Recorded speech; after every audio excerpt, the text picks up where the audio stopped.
Et pour lutter contre le gaspillage d'argent public, depuis 2 ans, la ville de Strasbourg n'éclaire plus certaines rues la nuit.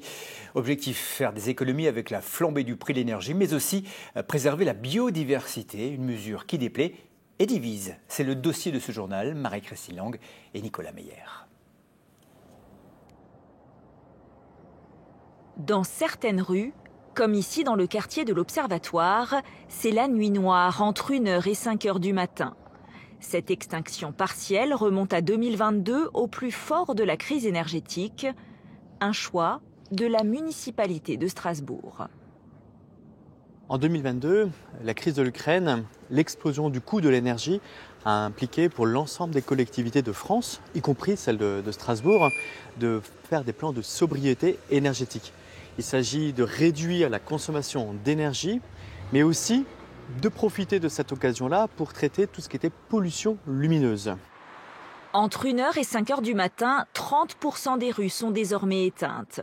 Grâce à ces mesures de sobriété, en 2024, la ville de Strasbourg aurait réalisé près d'1 million d'euros d'économies.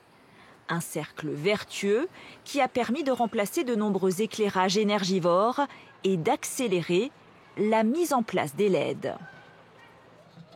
Nous sommes environ à 50% de remplacement de l'ensemble des luminaires LED sur la ville de Strasbourg. Nous avons un parc de 27 500 points lumineux et nous sommes aujourd'hui donc à la moitié. Avec l'objectif d'ici 2030 d'être en 100% LED sur la ville de Strasbourg. En attendant, des élus d'opposition appellent la maire à rallumer l'ensemble des rues la nuit. Ils dénoncent une décision dogmatique et trop radicale. C'est très problématique parce que dans ces 30% de rues qui restent éteintes la nuit, ce sont souvent des axes secondaires voire tertiaires, c'est-à-dire assez peu fréquentés ou éloignés justement des points lumineux ou des circulations centrales où il est très facile de se sentir en très grande insécurité. Et pas de chance, ce sont aussi ce type d'axes qui sont le plus mal entretenus et où il est le plus facile de chuter, soit à vélo avec un nid de poule par exemple, soit lorsqu'un trottoir a des défauts et qui ne sont pas réparés. Face au sentiment d'insécurité, la mairie met-elle en avant sa volonté de protéger la faune et la flore. Aucune étude n'a été menée, mais selon Alsace Nature, l'impact est réel. La pollution lumineuse, c'est la deuxième raison d'extinction des insectes derrière les pesticides. Donc c'est pas quelque chose de négligeable. Et par rapport à ça, il n'y a pas que les insectes. Même le hérisson, un mammifère très commun des villes, il est impacté par l'éclairage ou d'autres espèces liées à l'eau. Comme par exemple l'anguille qu'on peut retrouver ici, que ce soit dans l'air ou dans l'eau, la lumière a un très fort impact pour la biodiversité. Des arguments écologistes qui ne pèsent pas assez lourd pour faire retomber la colère de certaines associations féministes et des habitants de certains quartiers. Nous sommes ici dans le quartier des 15.